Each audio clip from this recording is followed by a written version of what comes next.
Verdade.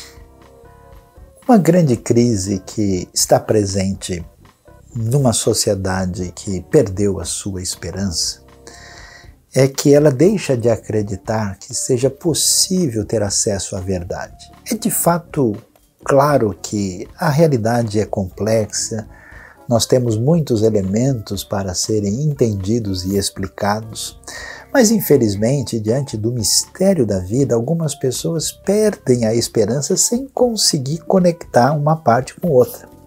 Em hebraico é tão interessante, a palavra verdade, a palavra emet, ela é até simbolicamente marcada pela primeira, a última e a letra do meio do alfabeto, mostrando uma ideia de algo que liga toda a realidade e com um sentido básico de algo em que a gente pode confiar, pode se segurar, algo que é estável e fundamenta aquilo que marca a nossa estabilidade. E com certeza não há como ficar à deriva o tempo todo. Em alguma coisa, no final, como fomos criados por Deus, o nosso coração vai se segurar. E a pergunta é: onde está o centro de estabilidade que tem a ver com o entendimento da nossa mente, da nossa razão, em sintonia com a estabilidade do nosso coração? Nós somos chamados a caminhar na direção da verdade. Agora, esse negócio da verdade é complicado, porque grande parte dos crimes da história humana foram feitos em nome da verdade, ou de uma verdade religiosa, ou de uma verdade antirreligiosa, ou de uma verdade política, ou de uma verdade para desestabilizar o status quo político específico. Quanta coisa absurda foi feita em nome da verdade. Por isso é importante entender que a verdade é irmã de uma outra realidade chamada amor. As duas estão complementadas no raciocínio do pensamento bíblico. É interessante lembrar de Efésios 4,15, Paulo diz que a verdade deve ser dita em amor, porque quando alguém fala a verdade sem amor nenhum, você vê a crueldade, né? A maldade presente. Quando alguém só fala uma espécie de expressão de amor sem verdade real, você vê ali a falsidade, a mentira, a hipocrisia. Portanto, o nosso desafio, num caminho completo do começo, meio e fim, é fazer que, para o bem da sociedade, para que melhor esteja a nossa humanidade, que o amor encontre-se com a verdade.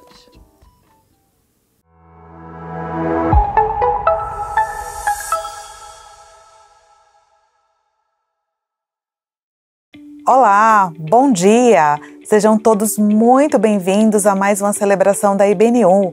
É um prazer ter você aqui conosco. Compartilhe essa mensagem, divulgue esse link, convide as pessoas, celebre conosco. Venham!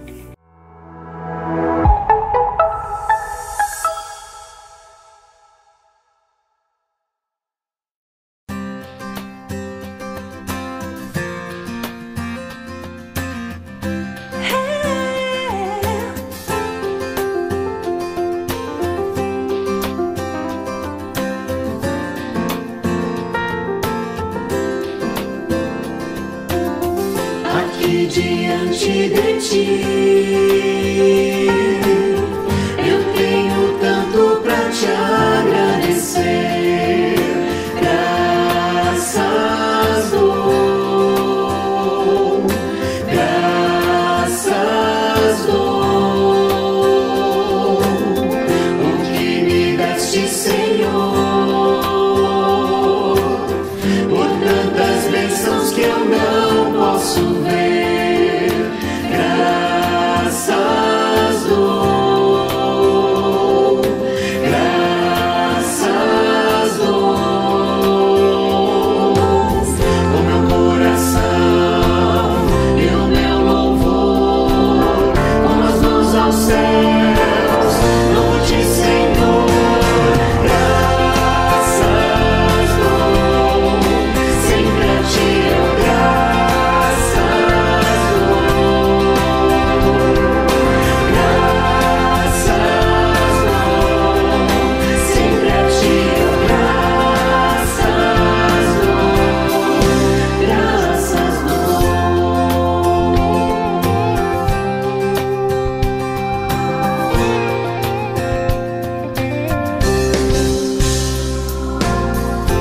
feito tanto por mim. Da escuridão tua luz me tirou. Graças dou, graças dou por teu amor e perdão. Por meus pecados levados na cruz. Graças dou, graças dou. O meu coração e o meu louvor, minhas mãos aos céus, onde Senhor, graças dou, sempre a ti eu graças dou, graças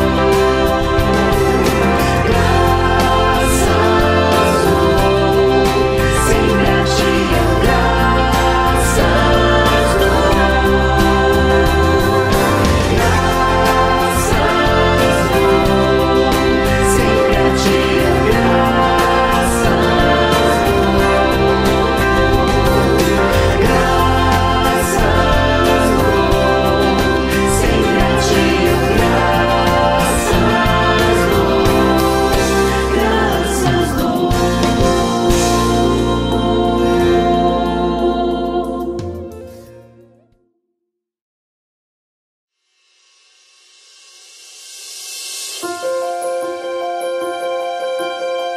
Olá, irmãos.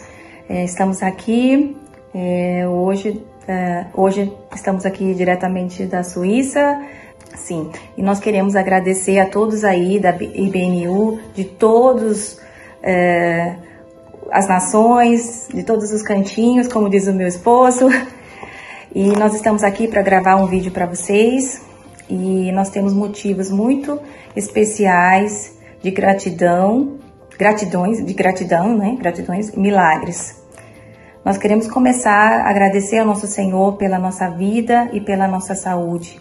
A minha vida, a minha saúde, a saúde de Kersten, pela vida dele, pela vida dos nossos filhos, da Thalissa, do Evandro, da Anne, pela vida, saúde dos nossos pais, família, irmãos em Cristo e amigos. Também pela nossa mudança e pelo período abençoado que estamos vivendo este ano em Cascais, em Portugal, que na verdade nossa morada, nós estamos lá. E também um motivo muito especial também. Todos são tantas razões, né? Tantos motivos especiais que nós temos para agradecer ao nosso Senhor. Mas queremos também compartilhar com vocês do milagre do novo contrato de trabalho que Kersten recebeu. E através da nação, de onde nós estamos hoje, da Suíça, da onde nós estamos gravando esse vídeo. Sim, eu gostaria de ler em meu próprio idioma o Salmo 103, o Salmo de Davi, um salmo bem especial porque isso se trata também lá da misericórdia de Deus. Ele sabe muito bem tratar a gente, ele está liderando com as nossas fraquezas, com as nossas falhas. Isso realmente é uma coisa muito boa e estamos muito gratos a isso. Só um minutinho, vocês podem acompanhar então o Salmo 103. Eu vou ler aqui da Elberfelder Bibel, bem alemão. Von David. Preise den Herrn meine Seele und all mein Inneres sein heiligen Namen. Preise den Herrn meine Seele und vergiss nicht alle seine Wohltaten. Der vergibt alle deine Sünde, der heilt alle deine Krankheiten, der dein Leben erlöst aus der Grube, der dich krönt mit Gnade und Erbarmen, der mit Gutem sättigt dein Leben. Deine Jugend erneuert sich wie bei einem Adler. Der Herr verschafft Gerechtigkeit und Recht allen, die bedrückt werden. Er tat seine Wege kund dem Mose, den Söhnen Israel seine Taten. Barmherzig und gnädig ist der Herr, langsam zum Zorn und groß an Gnade. Er wird nicht immer rechten, nicht ewig zürnen. Er hat uns nicht getan nach unserem Vergehen, nach unseren Sünden uns nicht vergolten. Denn so hoch der Himmel über der Erde ist, so übermächtig ist seine Gnade über denen, die ihn fürchten. Sofern der Osten ist vom Westen, hat er von uns entfernt unsere Vergehen. Wie sich ein Vater über Kinder erbarmt, so erbarmt sich der Herr über die, die ihn fürchten. Denn er kennt unsere Gebilde. Denkt daran, dass wir Staub sind. Der Mensch, wie Gras sind seine Tage, wie die Blume des Feldes, so blüht er. Denn fährt ein Wind darüber, so ist sie nicht mehr, und ihr Ort kennt sie nicht mehr. Die Gnade des Herrn aber währt von Ewigkeit zu Ewigkeit über denen, die ihn fürchten, seine Gerechtigkeit bis zu den Kindeskindern, für die, die seinen Bund halten, die seiner Vorschriften gedenken und sie zu tun. Der Herr hat im Himmel aufgerichtet seinen Thron und seine Herrschaft regiert über alles. Preist den Herrn, ihr seine Engel, ihr Gewaltigen an Kraft, Täter seines Wortes, dass man höre auf die Stimme seines Wortes. Preist den Herrn, alle seine Heerscharen, ihr seine Diener, Täter seines Wohlgefallens. Preist den Herrn, alle seine Werke, an allen Orten seiner Herrschaft. Preise den Herrn, meine Seele. Muito obrigado, Deus para todo. Muito obrigado também para essa oportunidade de poder falar com vocês. Grande abraço aqui da Suíça. Ok, passou. Tchau, tchau. Oh, não, nunca me deixou na tempestade ou na paz. Oh, não, nunca me deixou quando bem ou quando mal. Oh, não, nunca me deixou. Oh, o Senhor nunca me deixou.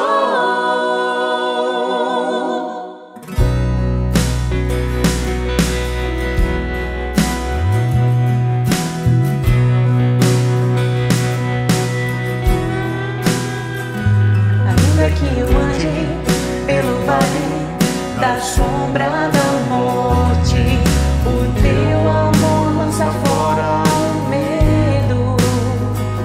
Ainda que eu me encontre bem no meio das tempestades da vida, não voltarei, pois perto estás.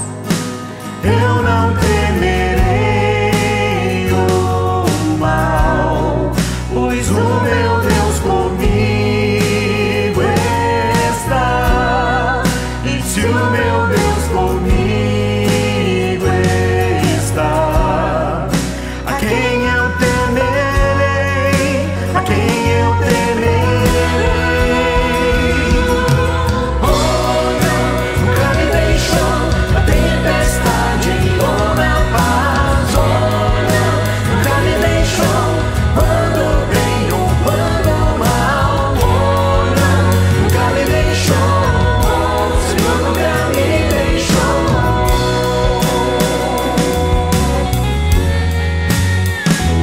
Posso ver a luz que está vindo ao coração que espera, incomparável, gloriosa luz. E haverá um fim aos problemas, mas até este dia viverei sabendo que estás aqui. Eu não temerei o mal, pois o meu Deus comigo está. E se o meu Deus comigo está, a quem eu temerei, a quem eu temerei.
da glória, a esperança da glória, a esperança da glória. Cristo em mim, a esperança da glória, a esperança da glória, a esperança da glória.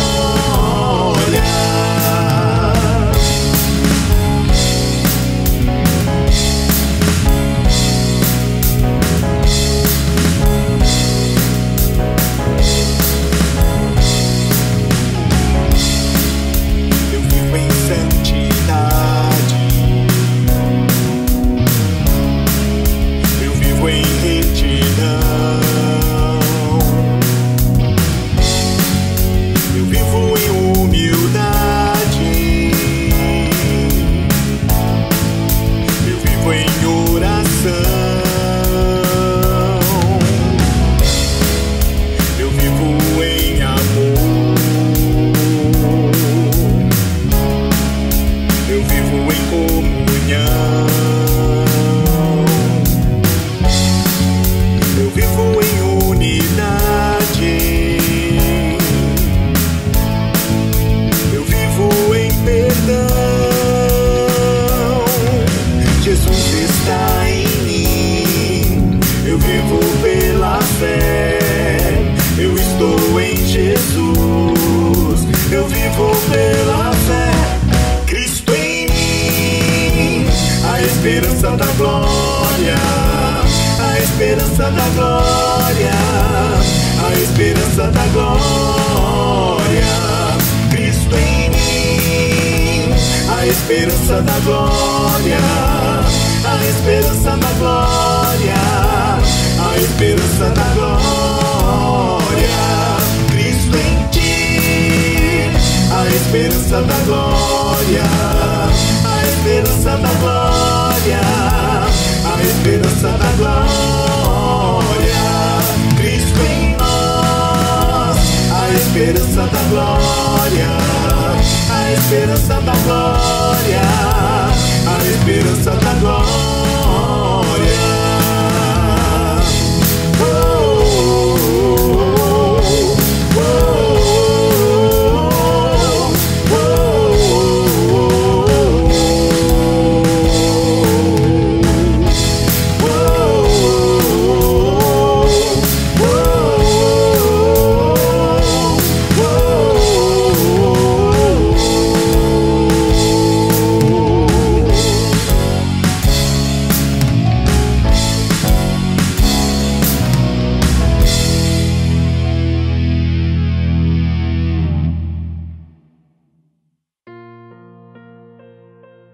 Olá, meu nome é Brian e eu sou missionário em Roraima e trabalho com povos indígenas.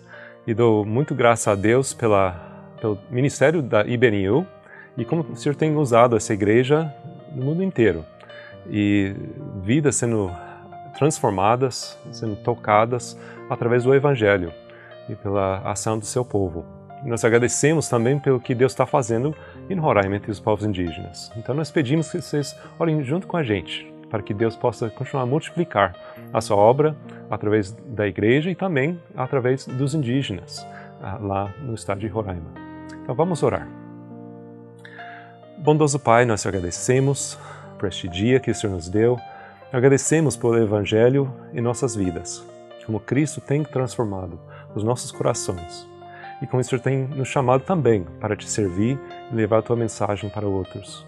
Nós pedimos que o Senhor abençoe a IBNU, que o Senhor continue a usar os seus missionários, também os seus pastores, também os seus membros, para levar a boa notícia a um mundo tão carente da tua graça. E também nós pedimos pelos povos indígenas, que o Senhor continue a falar aos seus corações, para que possam entender a tua palavra, para que possam receber a tua mensagem e ver a tua bondade e a tua graça em suas vidas. Nós agradecemos e nós entregamos nas tuas mãos, para que através da tua obra o Senhor seja glorificado. Agradecemos, oramos em nome de Jesus. Amém.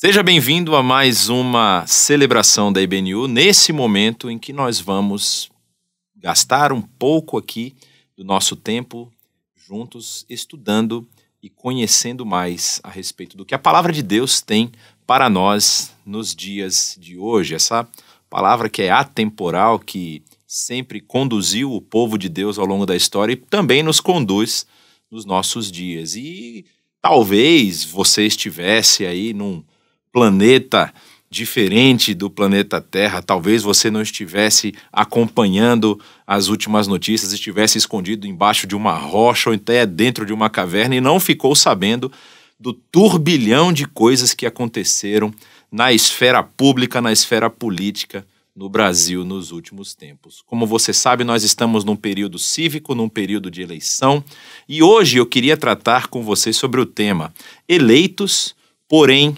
livres, falando da carta do apóstolo Paulo aos Romanos, no capítulo 13. E antes da gente ler o texto propriamente dito, eu queria pensar um pouco sobre essa questão.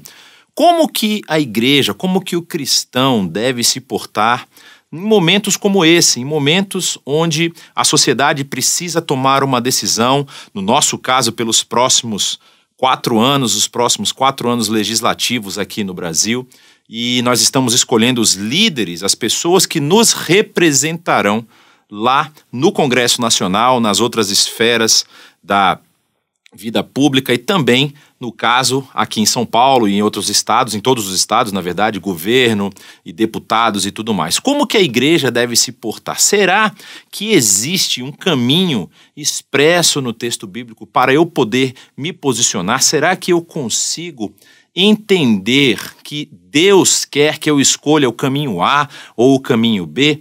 O que nós podemos aprender do texto expresso na palavra de Deus? Então eu convido você a ler comigo esse início do capítulo 13, que o apóstolo Paulo vai falar à igreja em Roma.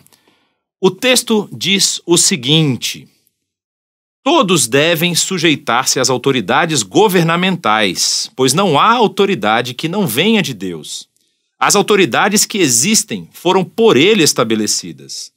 Portanto, aquele que se rebela contra a autoridade está se colocando contra o que Deus instituiu, e aqueles que assim procedem trazem condenação sobre si mesmos. Pois os governantes não devem ser temidos, a não ser pelos que praticam o mal. Você quer viver livre do medo da autoridade? Pratique o bem, e ela o enaltecerá, pois é serva de Deus para o seu bem. Mas se você praticar o mal, tenha medo, pois ela não porta a espada sem motivo. É serva de Deus, agente da justiça, para punir quem pratica o mal. Portanto, é necessário que sejamos submissos às autoridades, não apenas por causa da possibilidade de uma punição, mas também por questão de consciência. É por isso também que vocês pagam imposto, pois as autoridades estão a serviço de Deus, sempre dedicadas a esse trabalho. Deem a cada um o que lhe é devido. Se imposto, imposto. Se tributo, tributo. Se temor, temor. Se honra, honra. Quando nós vemos o apóstolo Paulo falar dessa forma para a igreja, que ele estava ali chegando, conhecendo, nós sabemos que no momento da escrita da sua carta à igreja em Roma, a carta aos Romanos, talvez aí o livro teologicamente mais importante da vida e do ministério do apóstolo Paulo, nós sabemos que Paulo não conhecia aquela igreja. Ele tinha ouvido falar a respeito de alguns assuntos trazidos por homens e mulheres que saíram de Roma e encontraram com ele na sua terceira viagem. É muito provável que ele tenha escrito essa carta aos romanos enquanto ele estava na cidade de Corinto, lá no final da sua terceira viagem, na verdade meio que no meio da sua terceira viagem, antes dele retornar para Jerusalém, que seria ali no final da terceira viagem, o seu encarceramento, né, quando ele volta para Jerusalém e ele acaba sendo preso na cidade por conta de uma acusação a respeito de ter violado a sacralidade do templo. A gente sabe que o apóstolo Paulo está escrevendo vários assuntos, vários temas. Ele vai falar sobre salvação, ele vai falar sobre a redenção em Cristo Jesus, ele vai falar sobre a luta que nós temos, por exemplo, com relação à nossa carne, à nossa natureza pecaminosa, como nós tentamos de várias formas seguir os preceitos. Ele mesmo fala isso: olha, o bem que eu gostaria de fazer eu não pratico, mas eu pratico aquele mal que eu desprezo. Uma luta incessante que nós temos contra a nossa própria carne. E dentro desses assuntos, ele vai tratar, por exemplo, no capítulo 12, de um assunto que é muito importante, que é o respeito e o carinho que nós devemos ter uns pelos outros, que começa na nossa colocação correta diante desse reino maravilhoso que Deus está agora mostrando para aqueles irmãos em Roma e para nós também hoje, né? Como ele diz ali no início do capítulo 12, uma súplica que, assim como um animal era sacrificado para poder redimir a nação de Israel no dia do Yom Kippur, e depois Jesus se torna esse sacrifício que vem limpar o povo de todas as mazelas, limpar o povo do seu pecado, limpar o povo da sua maldade e colocá-lo diante de Deus justificado pelo sangue derramado na cruz. Paulo agora vira para essa comunidade de fé e diz: vocês agora precisam apresentar os seus corpos em sacrifício vivo. Um sacrifício santo, um sacrifício agradável ao Senhor. E aí ele depois continua dizendo no verso 2 que nós não devemos tomar a forma do mundo, mas nós devemos transformar as nossas mentes através da renovação que há em Cristo Jesus. E tudo isso vai culminar aqui no capítulo que nós estamos falando agora, que é o capítulo 13. Porque quando você for pensar a respeito de autoridade, quando você for pensar a respeito daqueles líderes que nós escolhemos nesse último turno da eleição que nós passamos e na próxima oportunidade que nós vamos ter agora no final desse mês aqui para escolher os nossos líderes, as nossas lideranças nacionais, você pode pensar: não, mas eu não devo seguir a um líder que não tenha valores, que não tenha princípios baseados na palavra de Deus. Aliás, talvez essa foi a argumentação que eu mais ouvi nas últimas semanas. Como que nós vamos colocar o liderar que ele não tem os preceitos de Deus na sua vida, ele não defende os preceitos que a palavra de Deus nos diz? E aí vem as pessoas que votam no líder A e dizem: mas o líder B, ele fala que tem os preceitos e esses preceitos não são demonstrados na sua vida, na sua forma de agir. Será que eu tenho essa prerrogativa de dizer: não, eu só vou seguir um líder que siga exatamente aquilo que Deus propôs na sua palavra? E aí eu lembro do que o apóstolo Paulo viveu e para quem ele está escrevendo. Quando nós vamos lembrar que o apóstolo Paulo esteve preso algumas oportunidades no seu ministério, que por conta da lei, tanto da lei judaica, que agiu sobre ele, né, que como nós mencionamos no final da terceira viagem, como há outras leis de algumas cidades onde ele esteve, por exemplo, que ele chegou a ser apedrejado na região da Galácia, ele ficou preso na cidade de Filipos porque libertou uma jovem possessa de um demônio adivinhador. Ele não se revoltou contra as autoridades locais. E Paulo escreve para uma igreja que está na capital do império. A capital de onde saíam os comandos, as ordenanças, que depois desdobrariam na morte de muitos cristãos.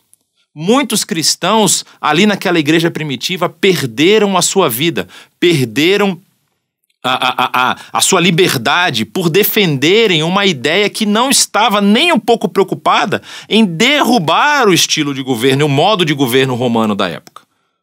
Nós vamos ver isso claramente quando o apóstolo Paulo fala essas palavras para essa igreja, que uma questão muito interessante. Ele diz o seguinte: olha, os governantes, eles não devem ser temidos a não ser pelos que praticam o mal, no verso 3.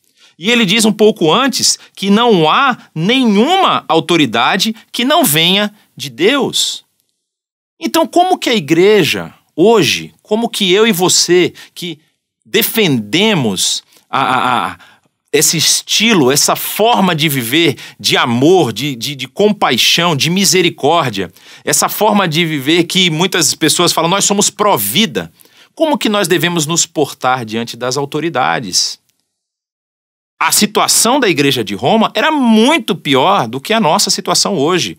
Alguns estudiosos falam que na época em que o apóstolo Paulo está escrevendo, ali por volta da metade do 1º século dessa nova era do calendário chamada de era cristã, Roma, ou na verdade o Império Romano, era composto de 20 a 25% de escravos. Ou seja, de 1 em cada 4 pessoas poderia ser escrava. E essas pessoas estavam no meio da igreja. Só que nós vemos através da história do apóstolo Paulo e das cartas que ele escreveu, que em nenhum momento ele quer causar uma subversão política. Inclusive tem uma carta que ele escreve a um senhor de um escravo que fugiu, e esse escravo acabou se encontrando com o apóstolo Paulo, provavelmente também encarcerado, e o apóstolo Paulo manda ele de volta para o seu senhor e recomenda a esse senhor, não o receba mais agora como um servo, como um escravo, mas agora como um irmão, que é o caso de Onésimo e Filemão, uma carta lindíssima que eu recomendo que você leia também. Como que nós devemos nos portar? Como que nós devemos caminhar se talvez a nossa forma de ver, a nossa visão política não vai ser a visão que vai liderar o nosso país e o nosso povo nos próximos anos? E aí eu quero lembrar de algumas questões muito interessantes que nós vemos no texto bíblico, né?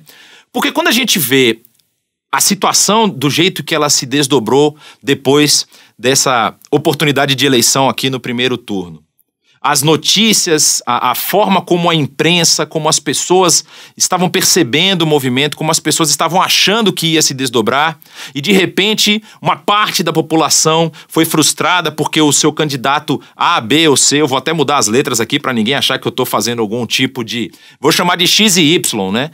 Melhor ainda, MN. É MN, porque X e Y o pessoal pode falar que eu estou falando de genoma também, de genes, não tem nada a ver. M e N, o candidato M e o candidato N, que são os nossos 2 candidatos agora, muita gente talvez pensou, não, se o meu candidato ganhar, então a situação vai melhorar, a igreja vai ter mais liberdade. Ou se o candidato N ganhar, então ele realmente vai ver agora o agir e a forma correta dessa igreja atuar na sociedade. Talvez a gente pode pensar, quando o nosso candidato não recebeu o devido destaque ou conseguiu conquistar a vitória logo na primeira leva, no 1º turno, algumas pessoas pensem, será que Deus perdeu a sua liderança? Será que Deus foi pego de surpresa? Será que Deus está perdendo o controle da história? E aí eu acho muito interessante nós vermos alguns dos eventos que estão expressos no próprio texto bíblico. Por exemplo, quando nós vamos ler lá em Daniel capítulo 4, Daniel fala a respeito da história de Nabucodonosor, e o texto bíblico diz que por conta de Nabucodonosor não prestar a devida honra a Deus por conta do tamanho do seu império, ele teve um sonho. E esse sonho dizia que Nabucodonosor iria comer capim. Isso mesmo você ouviu, comer capim, como um boi, como uma vaca, como um animal do campo, durante 7 tempos. Alguns dos estudiosos acham que isso significa 7 anos. Como assim Deus perdeu o controle? Como assim Deus não está agindo em prol da missão, em prol do cumprimento das suas promessas desde o Antigo Testamento? E nós vamos ver também uma outra história muito interessante agora no livro de Atos. Quando Herodes, ele faz um discurso, Atos capítulo 12, e Herodes faz um discurso diante de uma grande população, de um grande grupo, e depois que ele faz esse discurso, as pessoas começam a falar, olha, não é a voz de um homem, é a voz do próprio Deus. E Herodes não repreende aquilo. Herodes, ele se endeusa, ele acha que ele tem poder por si só, ele acha que ele tem controle de toda a situação. E o texto bíblico diz que pelo fato de Herodes não ter glorificado a Deus, ele morreu e ele foi comido por vermes. Isso está lá no capítulo 12 do livro de Atos. Então, como é que nós podemos pensar que Deus perdeu o controle de alguma coisa? Como é que nós podemos pensar que um estratagema humano, mesmo que ele seja diabólico, mesmo que ele venha com a intenção de fazer o mal, foge ao controle de Deus? Não é à toa que nós lemos o que lemos aqui na carta aos Romanos. O apóstolo Paulo está lembrando aqueles irmãos que as autoridades, elas são colocadas por Deus para gerir, para gerenciar. E se essa autoridade perde a noção, perde o seu papel, ela não executa bem o seu papel, é o próprio Deus quem a remove. Olha o que o texto vai dizer. Se você praticar o bem, você não vai ter nenhum problema em enfrentar. Olha só como diz o verso 4, pois ela é serva de Deus para o seu próprio bem. Mas se você praticar o mal, tenha medo, pois ela não porta a espada sem motivo. Isso deve nos fazer pensar no nosso papel. Será que nós temos cumprido o nosso papel de servos de Deus na sociedade em que nós vivemos? Será que quando nós falamos que o meu candidato, que a minha forma de ver, que o meu tipo de governo, aquele que eu defendo com unhas e dentes, se ele for eleito, a sociedade vai prosperar, e eu não estou terceirizando um papel que eu devo cumprir? Um papel que eu devo exercer na sociedade? Porque muitas vezes a gente fica aguardando ou esperando que as ações do governo, que as ações desse grupo que lidera devem tornar a minha vida mais fácil, devem tornar a vida das pessoas que eu conheço mais fácil, devem tornar a vida daquelas pessoas que estão em situação de necessidade mais fácil. Quando, na verdade, a recomendação ela é feita para a igreja. A igreja deve exercer um papel tal na sociedade que ela transforme a situação do local onde ela está inserida. E nós vamos ver isso desde muito antes, desde muito tempo antes dessa carta ser escrita. Há um evento traumático para o povo de Israel. Um evento que causou feridas e que causou marcas indeléveis, marcas que não se apagaram da história de Israel. O evento da destruição do Templo de Jerusalém. O que nós lemos a respeito do que é dito lá pelos profetas, e também nós lemos no livro dos Reis e no livro das Crônicas, havia um entendimento, havia uma impressão de que a forma de vida e de governo que eles estavam exercendo era uma forma divina. Ou seja, o próprio Deus estava feliz com aquilo que estava sendo feito. E quando vinham ameaças externas, quando vinham outros povos dizendo que iam lá e conquistariam a região de Jerusalém, conquistariam o Reino do Norte primeiro, por volta do ano 722 a.C., e depois no ano 586, que é o ano marcado da derrota de Jerusalém, da destruição do templo por Nabucodonosor, eles achavam que isso era impossível de acontecer. Não tem condição, porque a minha forma de governo está agradando ao Senhor. E aqui está a casa dele, aqui está o templo dele. Ele não vai ficar sem uma casa. Ele não vai deixar de vir aqui e habitar aqui. Só que o que os profetas avisavam, e Jeremias é um profeta muito importante nessa época, ele falou várias e várias vezes para os líderes, falou para os sacerdotes, falou para aqueles profetas que falavam coisas que o rei queria ouvir. Olha, vocês precisam mudar o comportamento e a atitude de vocês. Vocês precisam se voltar ao Senhor, vocês precisam abandonar as alianças que vocês estão querendo fazer. Vocês precisam depositar a sua fé apenas no Senhor. E quando vem Nabucodonosor, quando ele invade a terra de Judá, esse reino do sul, e quando ele conquista a cidade de Jerusalém, destruindo os seus muros, destruindo o seu templo, levando cativos para a Babilônia, levando os utensílios do templo para a Babilônia. Quando isso ocorre, a esperança cessou. Mas ainda assim, nós vemos que havia problemas naqueles que foram levados ao exílio. Porque não houve apenas uma leva, não foi apenas um grupo, foram várias levas de exilados. E dentre esses exilados, parece que havia alguns sacerdotes e alguns profetas que estavam profetizando o que o povo queria ouvir, que estavam profetizando aquilo que era agradável ao ouvido das pessoas, dizendo que rapidamente Deus os faria voltar, rapidamente Deus os traria do exílio e voltaria com eles para Jerusalém. Mas olha que interessante. No capítulo 29 do livro do profeta Jeremias, nós lemos uma carta que Jeremias escreve para os exilados. Jeremias escreve para o povo que está no exílio, que já está no cativeiro, orientando eles a respeito da forma que eles deveriam viver naquele momento e dentro dessa nova realidade. Acompanhe comigo o que o texto diz a partir do verso 4 do capítulo 29 de Jeremias. Diz o seguinte: assim diz o Senhor dos Exércitos, o Deus de Israel, a todos os exilados que deportei de Jerusalém para a Babilônia. Construam casas e habitem nelas, plantem jardins e comam de seus frutos, casem-se e tenham filhos e filhas, escolham mulheres para casar-se com seus filhos e deem as suas filhas em casamento, para que também tenham filhos e filhas. Multipliquem-se e não diminuam. Busquem a prosperidade da cidade para a qual eu os deportei e orem ao Senhor em favor dela, porque a prosperidade de vocês depende da prosperidade dela. Porque assim diz o Senhor dos Exércitos, o Deus de Israel: não deixem que os profetas e adivinhos que há no meio de vocês os enganem. Não deem atenção aos seus sonhos que vocês os encorajam a terem. Eles estão profetizando mentiras em meu nome. Eu não os enviei, declara o Senhor. Assim diz o Senhor: quando se completarem os 70 anos da Babilônia, eu cumprirei a minha promessa em favor de vocês, de trazê-los de volta para este lugar.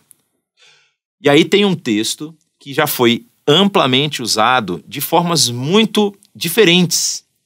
Muitas vezes parece que esse texto aqui do verso 11 é utilizado como uma esperança, mas não uma esperança de Deus para o povo. Parece mais uma esperança pessoal, como se as coisas que estão acontecendo vão resultar em bem, mas o bem que eu quero, e não o bem que Deus quer para mim. Olha como diz o texto: porque sou eu que conheço os planos que tenho para vocês, diz o Senhor, planos de fazê-los prosperar e não de lhes causar dano, planos de dar-lhes esperança e um futuro. Então vocês clamarão a mim, virão orar a mim, e eu os ouvirei. Vocês me procurarão e me acharão quando me procurarem de todo o coração. Esse texto de Jeremias, ele é muito emblemático. Ele é um texto que fala dessa situação terrível que o povo estava vivendo. É um texto que aponta para algo que parecia uma punição, algo que parecia um castigo muito pesado. Mas não é um castigo sem aviso, pois Deus havia enviado profetas para avisar o povo que ele precisava se arrepender. Mas o que tem de interessante nessa carta, que é característica que nós praticamente esquecemos, praticamente deixamos de lado, porque a nossa vontade e o nosso coração não se sentem confortáveis numa situação adversa. É que Deus está orientando aquele povo que está cativo, que está preso, que foi levado como escravo, como servo de uma nação mais poderosa. Deus recomenda: prosperem, façam a cidade que vocês estão inseridos, a cidade onde vocês estão habitando, prosperar. Busquem, orem pela prosperidade dela.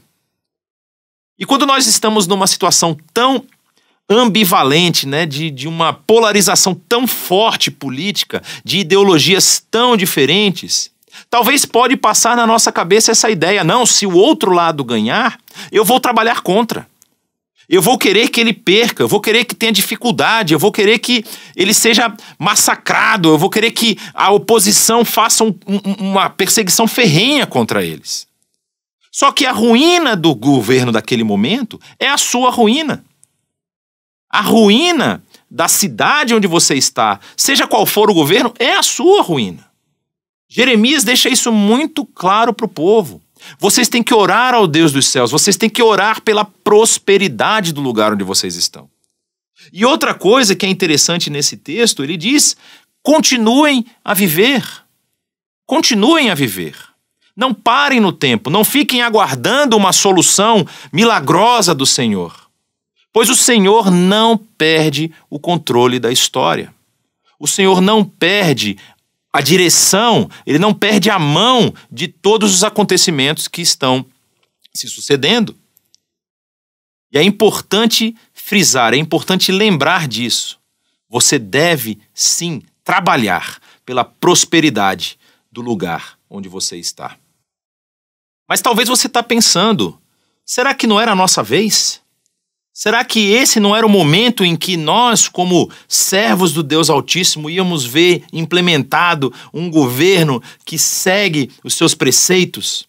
Um governo que caminha para a glória do próprio Deus, um governo que aproxima, que faz com que o dia da redenção do Senhor se achegue?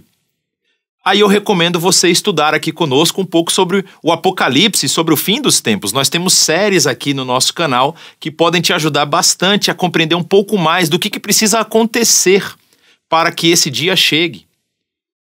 Eu não quero dizer com isso que nós precisamos enfrentar cada vez mais perseguição. Isso a Bíblia já deixa muito claro, que a igreja verdadeira, a igreja fiel, enfrenta perseguição há mais de 2000 anos.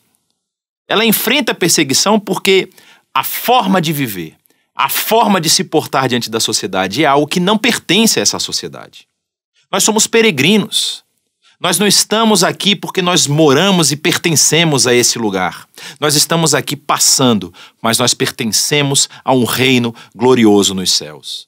E no momento, no período em que nós estamos vivendo aqui, nós devemos fazer isso que Jeremias está recomendando. Buscar a prosperidade do lugar onde nós estamos, seja onde quer que estejamos. Seja onde quer que estejamos, nós temos que buscar a prosperidade do lugar.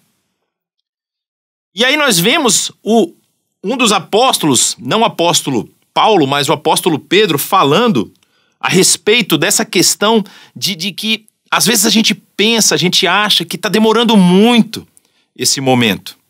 Que está demorando muito essa instauração, esse governo pleno de Deus. E a gente pode depositar nossa confiança em elementos externos, como, por exemplo, um governo. Uma forma humana de gerenciamento da sociedade.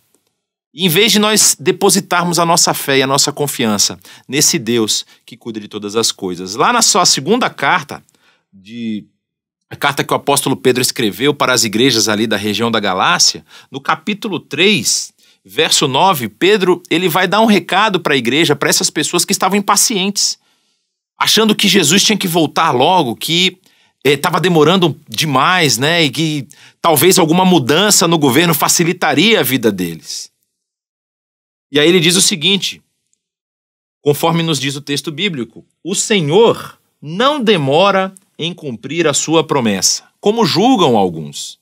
Ao contrário, ele é paciente com vocês, não querendo que ninguém pereça, mas que todos cheguem ao arrependimento. O apóstolo Pedro, ele fala de uma forma muito singela, um sentimento que talvez estivesse no seu coração. Quando nós comparamos esse texto que acabamos de ler com outros textos do Novo Testamento, em especial, nós vamos entender que essa ideia de que todos chegarão ao arrependimento é uma ideia mais voluntariosa, é uma ideia mais do nosso coração, mas nós sabemos que vamos ter muita oposição e vamos ter pessoas que vão se opor diretamente à palavra de Deus. Mas o recado que ele nos dá é: você não precisa se preocupar com os tempos. Você não precisa se preocupar se Deus está agora agindo em prol da sua igreja, em prol do seu reino, em prol da sua missão, ou se ele está trazendo mais dificuldade, mais perseguição para que essa igreja acorde e desperte. É interessante nós olharmos por esse ponto de vista do apóstolo Pedro, quando ele diz que ele é paciente, não querendo que ninguém pereça. O amor de Deus pela sua criação, ele é um amor que atinge todas as pessoas. E, de acordo com o que nós vemos no Novo Testamento, de acordo com o que nós lemos na própria carta aos Romanos, escrita pelo apóstolo Paulo, esse amor, ele proporciona salvação a todas as pessoas. Mas é óbvio, pelo que nós entendemos, que nem todo mundo vai receber esse presente. Que nem todo mundo vai receber essa dádiva, porque fechou o seu coração para a palavra de Deus e para essa mensagem de salvação que há em Cristo Jesus. E aí, nesse meio tempo, nesse interim, a igreja está vivendo. A igreja está passando por esse mundo. E a igreja pode se colocar refém, ela pode se tornar refém desse pensamento, desse mundo, dessa época. E achar que o governo, que a autoridade de Deus precisa ser exercida pela força humana. Achar que governos, que autoridades serão responsáveis por estabelecer esse reino divino aqui na terra. De forma alguma. De forma alguma. O reino de Deus, ele já é vitorioso. O reino de Deus, ele já venceu. O Apocalipse nos traz uma palavra tão linda, dizendo que o reino do nosso Senhor, ele se estabeleceu e do seu Filho, e ele reinará para todo sempre. Nós não precisamos nos preocupar com que governo vai gerir. Nós precisamos nos preocupar com a prosperidade da nação que nós estamos inseridos. Por isso, o meu convite nesse período de eleição é que você pense bem a respeito da liderança, a respeito do homem, dos homens, na verdade, das mulheres que vão gerir o país, mas que você nunca coloque sobre os ombros deles a responsabilidade de trazer esse reino de Deus para a terra. Essa responsabilidade, ela é minha e ela é sua. Quando nós pensamos a respeito da atuação da igreja, e nós vemos aqui o que a palavra de Deus ela nos diz a respeito disso, nós devemos buscar quais caminhos nós podemos trilhar para que esse reino seja visto por todos, para que esse reino possa abençoar o maior número de pessoas. Aqui na IBNU você já viu vários projetos, várias ações que buscam levar esse amor, transmitir esse amor para as pessoas. Quantas pessoas nós temos testemunho de que receberam algo da IBNU, que tiveram a sua vida transformada, que passaram a acompanhar as mensagens que nós fazemos aqui, que passaram a estudar mais a palavra de Deus, que passaram a orar mais, que passaram a ter um relacionamento melhor com a sua família, com seus amigos, pais com filhos, somente pelo trabalho de levarmos essa mensagem salvadora e transformadora, essa mensagem de arrependimento, mas principalmente essa mensagem de amor, essa mensagem de graça, essa mensagem que transmite o desejo de Deus para a humanidade, que nós tenhamos um relacionamento sério e sincero com Ele, e que apresenta Jesus Cristo como esse caminho, o caminho pelo qual o homem pode voltar e se achegar a Deus. Mas nós também temos outros vários exemplos de pessoas que ouviram isso, que receberam uma ajuda, mas não estão interessadas. E a essas pessoas eu chamo de pessoas que ainda estão muito autocentradas. E que é um pouco o reflexo dessa briga que nós levamos para a esfera política, para a esfera da governança. Porque quando nós queremos que o nosso candidato M ou N, lembrando das letras aqui, que o nosso candidato M ou o nosso candidato N governem o país, eu estou transferindo para ele essa autoridade. Estou achando ou estou esperando que ele faça algo que o meu coração tem anseio. Isso é egocentrismo. Isso não é de confiar no Deus criador e sustentador de todas as coisas. É achar que a minha vida pode ser facilitada se o estilo de governo A, estilo de governo B, estilo de governo M, estilo de governo N estiverem no poder. E eu não posso nunca trabalhar contrário às autoridades do meu país, contrário às autoridades que estão governando, porque conforme nós lemos aqui no início do capítulo, ele diz o seguinte: é por isso, no capítulo 13, verso 6. É por isso que vocês também pagam imposto, pois as autoridades, elas estão a serviço de Deus, sempre dedicadas a esse trabalho.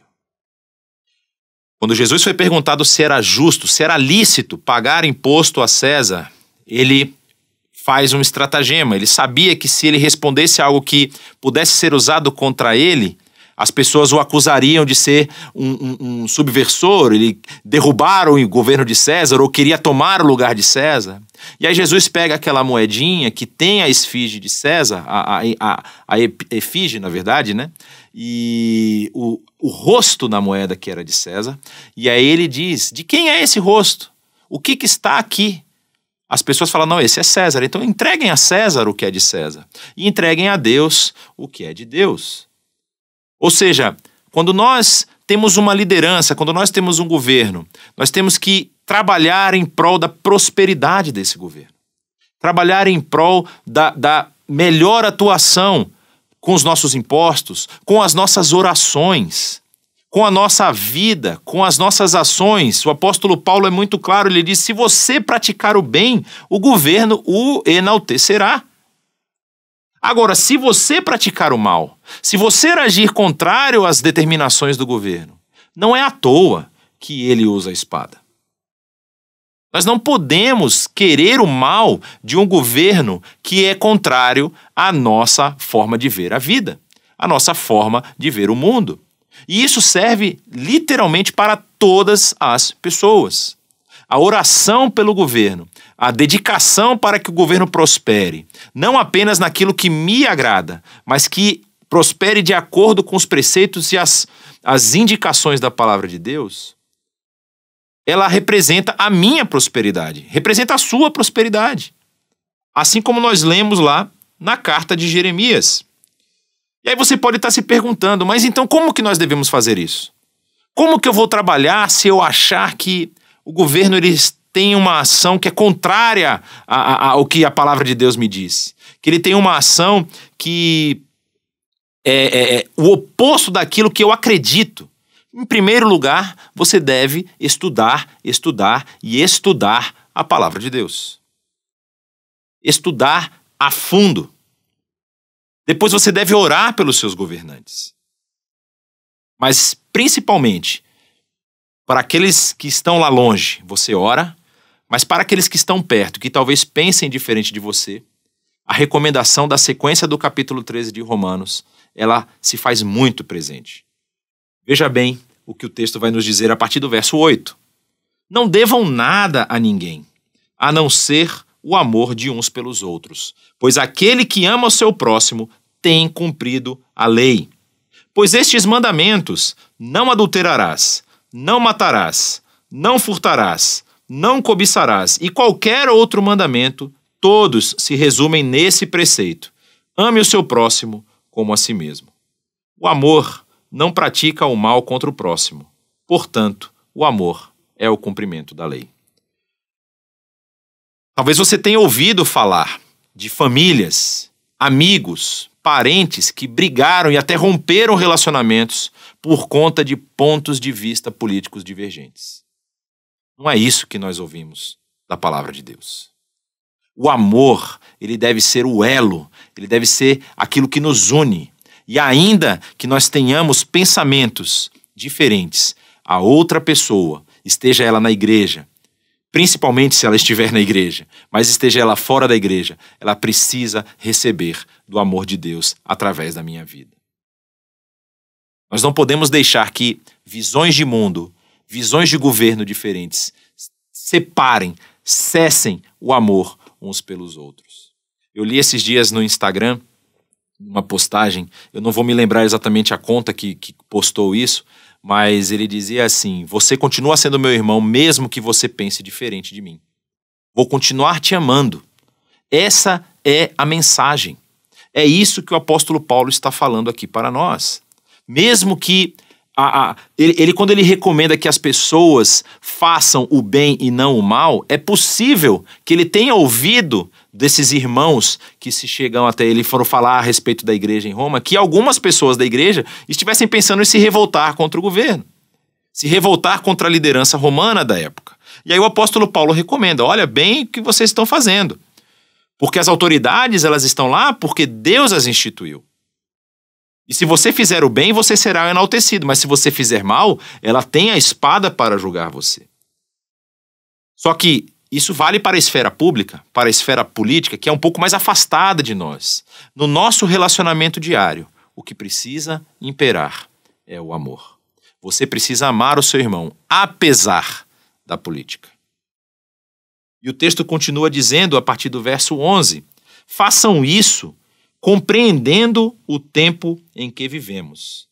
E ele diz mais, chegou a hora de vocês despertarem do sono, porque agora a nossa salvação está mais próxima do que quando cremos. A noite está quase acabando, o dia logo vem. Portanto, deixemos de lado as obras das trevas e revistamo-nos da armadura da luz. Comportemo-nos com decência como quem age à luz do dia, não em orgias e bebedeiras, não em imoralidade sexual e depravação, não em desavença e inveja. Ao contrário, revistam-se do Senhor Jesus Cristo e não fiquem premeditando como satisfazer os desejos da carne. O apóstolo Paulo encerra esse capítulo dando alguns recados de forma muito prática. Nós não podemos satisfazer os desejos da carne. E aqui ele vai falar dessa questão de orgias, de bebedeiras e tudo mais, algo que talvez fosse comum na época e que é comum também nos nossos dias.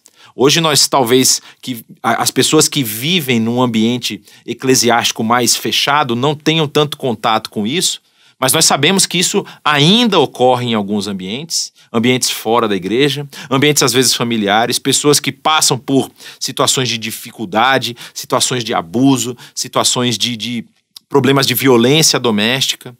Nós, como cristãos, como nós devemos agir? Devemos esperar que o governo venha e intervenha nesses casos? Devemos esperar que as autoridades venham e executem a sua ação, a sua função ali? Ou se eu, tendo a oportunidade, devo abençoar as pessoas e não o faço porque a forma que o governo tem sido colocado não é a que me agrada? Nós precisamos exercer a nossa cidadania. Nós precisamos exercer o nosso papel de servos de Deus enquanto estivermos aqui. A nossa habitação final não é essa. O lugar onde nós vamos passar a eternidade é na presença do nosso Senhor, com os nossos irmãos redimidos pelo sangue do Cordeiro. Mas enquanto nós estivermos aqui, nós não podemos nunca deixar que nenhuma autoridade e nenhum governo tome o meu lugar na missão que Deus proporcionou para a igreja. Eu devo amar o meu próximo, amar o meu irmão de todo o meu coração, mesmo que ele pense diferente. Eu devo respeitar as autoridades. Eu devo orar pela prosperidade da cidade onde eu estou vivendo. Eu devo contribuir para essa prosperidade. Eu devo utilizar das minhas habilidades, da minha capacidade, da minha mente, para fazer com que essa cidade prospere. E, em último lugar, eu devo sempre ter em vista que o meu lugar, meu destino final não é aqui. Como nós vemos aqui no finalzinho desse capítulo. A noite já está acabando. Daqui a pouco vem o dia. E nós precisamos agir como quem está andando à luz do dia. Nós precisamos agir conforme aquilo que aprendemos da palavra de Deus, aquilo que aprendemos do próprio Senhor Jesus, dos seus exemplos, da sua vida, daquilo que ele apresentou aqui. E sermos canal de bênção na vida uns dos outros. Ganhe quem ganhar. Deus não perdeu a mão da história. Ele continua sendo o Senhor, ele continua controlando a história e ele continua querendo abençoar as pessoas através de mim e de você. Que o Senhor o abençoe, que você possa depositar nele a confiança, depositar nele a sua fé e descansar, colocar o seu coração em paz, porque Deus continua cuidando de todas as coisas. Um forte abraço.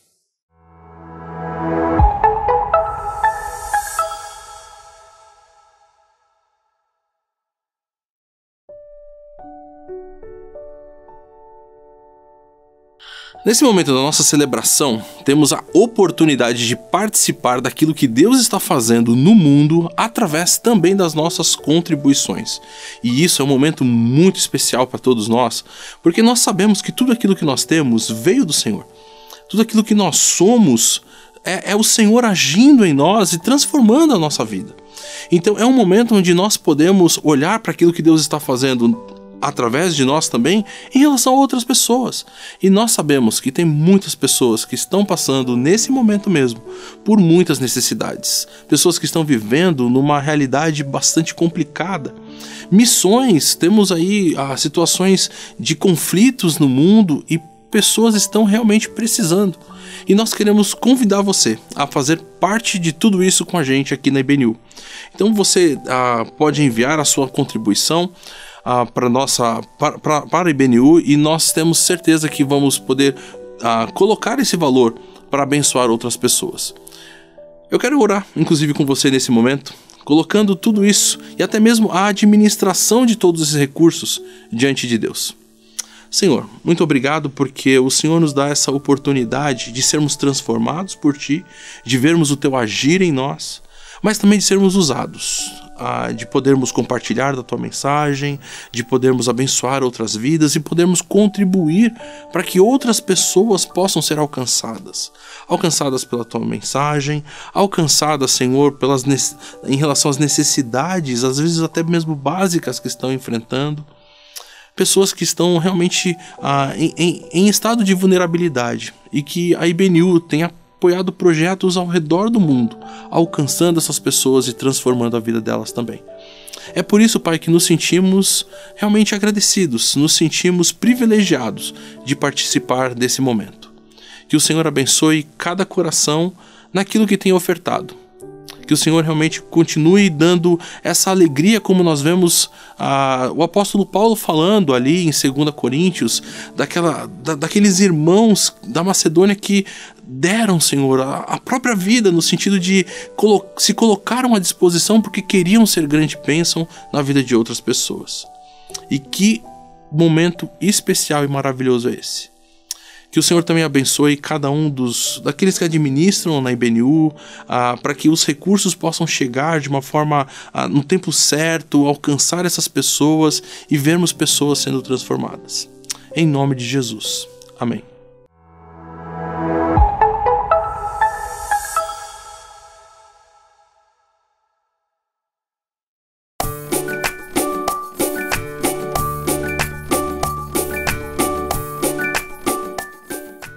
Bom dia, turminha! Tudo bem? Hoje nós vamos contar mais uma história e, na verdade, aprender um versículo muito importante lá da Palavra de Deus. Não é, Lili? Vamos contar para as crianças a história de hoje? Vocês sabem que, na verdade, essa história que a gente vai contar hoje, ela está lá em Mateus 28 e também em Atos 1 e 2. E ela, na verdade, ela é uma continuação. A gente conhece muito bem, eu sei que muitos de vocês já sabem, olha, de cor, toda a história da morte e da ressurreição de Jesus. Ou seja, quando Jesus morreu e viveu de novo, não é? Vocês sabem muito bem que Jesus, ele morreu numa cruz, não é? Junto com outras duas pessoas, em outras duas cruzes também. E vocês sabem que depois que Jesus morreu nessa cruz, ele foi retirado de lá e depois de 3 dias, crianças, ele viveu novamente. Foi um grande milagre na história da humanidade. Mas muitas vezes a gente não para pensar o que foi que aconteceu depois, né? Que Jesus viveu novamente. Crianças, ele veio, ele andou, encontrou várias pessoas, fez inclusive outros milagres. E aí, crianças, tem uma parte muito importante que conta lá na Bíblia quando Jesus então estava com alguns dos seus discípulos e se despediu do pessoal.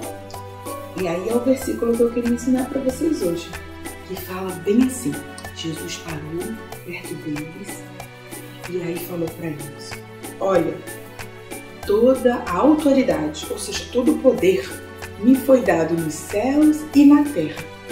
Portanto, ou seja, então, vão e façam discípulos, façam seguidores de todas as nações, ou seja, em cada cantinho dessa terra, em todos os países, ensinando para eles a me obedecer, a obedecer tudo aquilo que eu os ordenei, ou seja, que eu mandei vocês fazerem. E aí, crianças, vem a parte mais bonita desse pedacinho da Bíblia. Jesus olha para eles então e fala: e eu estarei com vocês todos os dias até o fim dos tempos.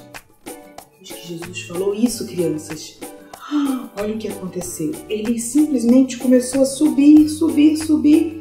E aí ele foi subindo até as nuvens lá no céu. Não mais uma cruz, era só Jesus. Subindo, subindo, subindo até as nuvens lá no céu, até que ele desapareceu. E quando ele desapareceu, imagina, de repente você está aqui com Jesus e você vê ele subindo depois de ter falado uma coisa tão importante como essa para vocês. Então os discípulos, eles ficaram olhando assim, ó, super assustados para as nuvens, olhando. E agora, o que será que aconteceu? Eles ficaram olhando muito assustados. Até que um homem apareceu. Eles nem repararam de onde ele surgiu.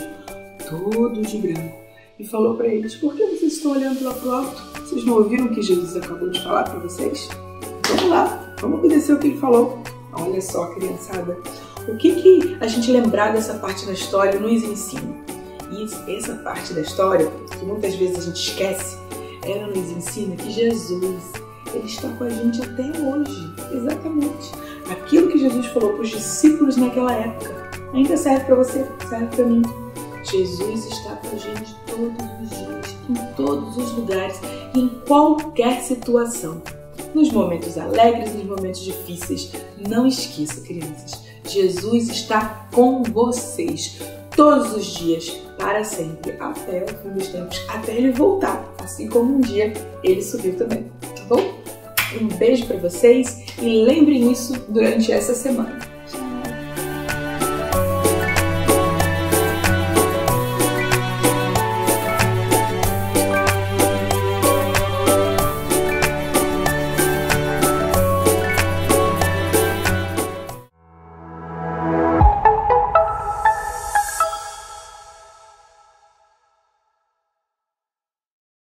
Você quer estudar a Bíblia e se aprofundar nela?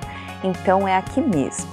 Então a gente já está com livros novos aí da Bíblia estudando no podcast da Bíblia IBNU.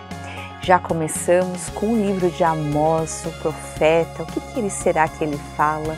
Você pode acompanhar aos sábados às 19 horas. E também 1ª, 2ª e 3ª João, as cartas de João, às quartas, às 19 horas também. Então, fique aqui com a gente porque tem muita coisa especial aí para você. Deus abençoe. 16 de outubro, na Semana da Criança, vamos ter Oktober Kids e uma celebração especial em Atibaia. Não será em São Paulo, não será no WTC, das 10 às 17, vamos ter ali um momento especial de comunhão, uma festa alegre para a família, com as crianças e todos os adultos, você não pode ficar de fora. E atenção, na próxima semana nós queremos aí ter todos os nomes daqueles que desejam ser batizados, até mesmo você que não está em São Paulo, que recebeu Jesus na sua vida, está ligado à IBNU, entre em contato conosco nesta semana, porque dia 16, nessa festa, nós teremos várias pessoas que vão confirmar publicamente a sua fé em Cristo, sendo batizados em nome de Jesus. Que Deus, então, nos abençoe nesse dia tão especial. Olá, pessoal. Meu nome é Aline Cariri, eu sou da Turma das Nações. No dia 16/10 teremos o Oktober Kids. Teremos também oficinas, a celebração, o batismo. Vem conosco, aguardo vocês. Que bom que você ficou com a gente. Foi muito bom tudo aquilo que pudemos cantar, tudo aquilo que pudemos participar dessa celebração tão especial. Uma celebração onde podemos nos colocar diante de Deus, ouvir a sua palavra, louvar a Ele por todos os atos maravilhosos que Ele tem feito. E nesse momento que nós estamos encerrando, eu quero convidar você até mesmo a compartilhar tudo isso que você experimentou.